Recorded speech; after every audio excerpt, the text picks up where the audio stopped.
Alright everyone, welcome back to another video. Last time we talked about the Russian offensive and the Germans retreating against the Red Army pressure. And we are now on to French fleet scuttled in the harbor of Toulon, November 27th, 1942.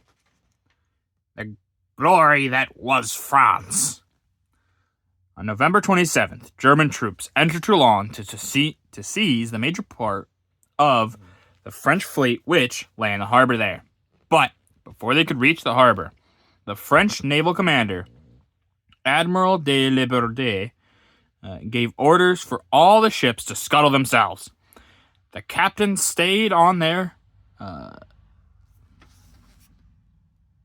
think it's bridge. I can't tell, and this is why I'm having trouble. I believe that's supposed to be bridge. Until their ships went down, and many lost their lives. The scuttling of the French Mediterranean fleet, in which 230,000 tons of naval shipping went to the bottom, was the greatest operation of its kind since the German fleet committed the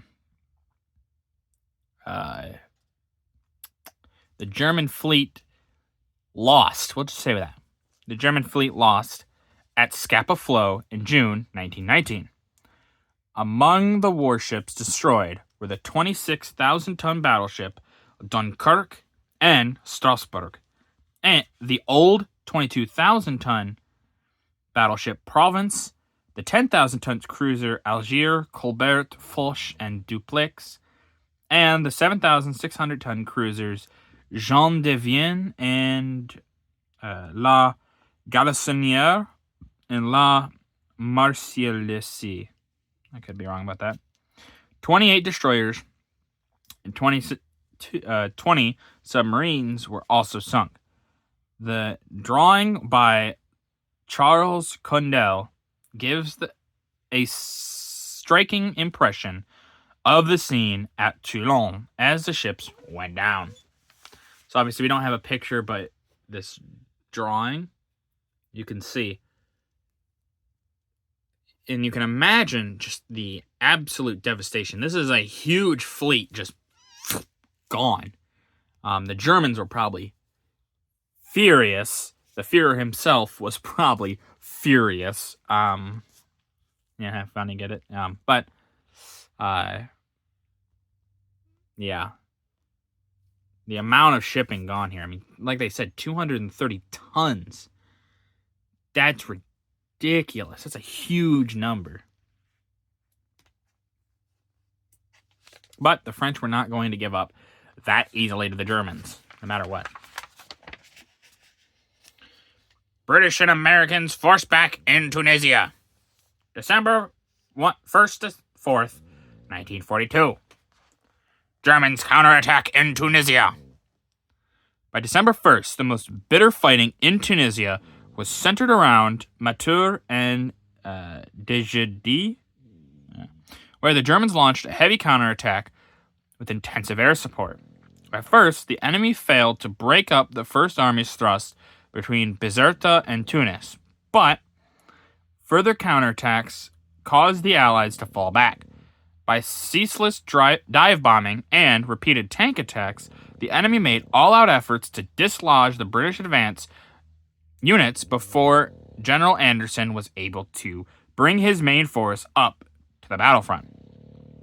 The Allies were at a disadvantage owing to local German air superiority, because their own air strength had not yet fully been brought into action.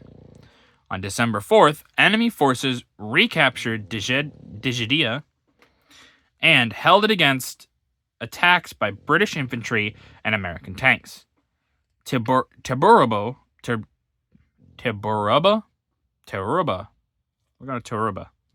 was evacuated by the British the next day. When they retreated to entrenched positions overlooking the town in order to foil an enemy encircling movement, during these battles, the Germans suffered heavy losses. Between December 1st and 3rd, no fewer than 36 of their tanks were destroyed, and on December 6th, 21 more were knocked out. Meanwhile, Allied air strength continued to grow. although it was known that the Luftwaffe was also receiving reinforcements across the Mediterranean. The pictures show left a group of German parachutists taking cover. You can see them here taking cover. They are in more advantageous positions, so they can then attack the enemy in their now useful positions and help dislodge them for their other soldiers. On the right, we see how the enemy used Arabs for forced labor. Yeah, we can see a lot of the locals here building what almost looks like either trenches or ditches, either to A, make good defendable positions, or B, slow down the enemy as much as possible, enemy tanks specifically. So you don't want the enemy moving up their tanks, so build huge ditches. Rapid Russian advance across the River Don. Russian advance continues. On December 5th, the Red Army gained an important success when they recrossed the Don at several points in the lower Don Bend. Other Russian forces swooped down from the north and drove the Germans out of the towns of Sebretiv and Parshin. So swift was the Red Army's advance on this front that, by December 26th, they had retaken Tetsagiakika, an important road and rail junction, 175 miles west of Stalingrad. Both Milerovo and the Voronezh-Rostov Railway were now threatened. From December 16th to 26th, the number of enemy prisoners rose by 6,300 to a total of 56,000, and war materials captured included about 350 aircraft, 172 tanks, and nearly 2,000 guns. The pictures show, top left, German prisoners being marched away. They're probably to a Soviet, what are they called? I can't think of the word now, but prison, basically. Probably Siberia. There were a lot of these people.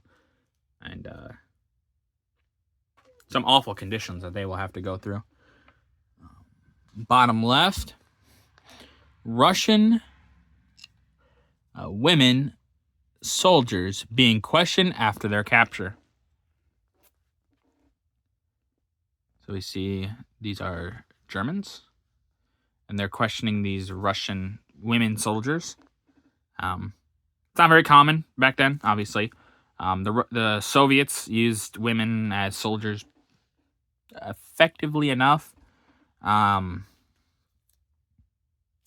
They needed people to fight, and so hey, if women are willing to fight, then you're gonna be fighting. And then the bottom right here, the Red Army men crossing the Don on collapsible floats. You can see these floats. Yeah, and make easy ways to get across. Surprise the enemy. As long as you can get across fast enough, who cares how you do it? If you can get across fast enough, then you don't have to worry about how you did it. You just did it. So,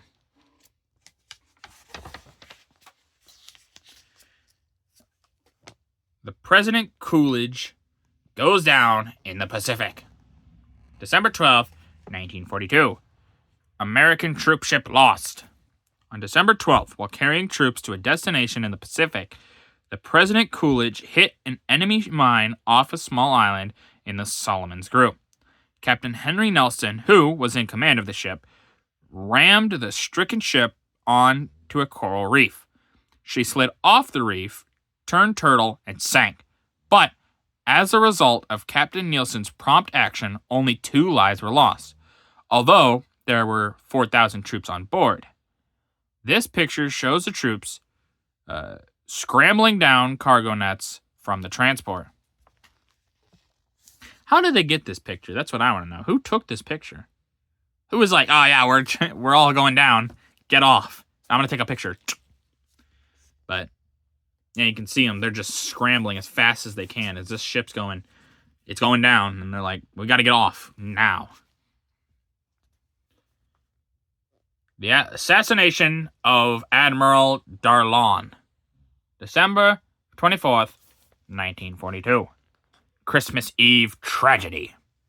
On December 24th, 1942, Admiral Jean-Francois Daron, 61 years old, self-appointed High Commissioner in French North and West Africa, who had been backed by the United States government as a temporary expedient, was shot to death in Algiers by Bernier de la Chapelle, 20 years old, member of the French Patriotic Youth Organization, which aided Allied landings in North Africa. The young assassin was tried by court-martial and was executed 2 days later. The assassination of Admiral Daron precipitated a political crisis which was met by the action of the French North African government in designating General Henri Honore Guillaud, military leader of the French troops, and Daron's successor. Admiral Daron is shown above with General Eisenhower, Allied Commander-in-Chief. Yeah, it's really unfortunate, obviously, for that guy and his family. It was obviously always a possibility, but I'm sure they didn't suspect it to happen. And to think that it was one of your people that was on your side, it's very unfortunate. But that's going to do it for this video. If you guys liked the video, leave a like. If you didn't, leave a comment.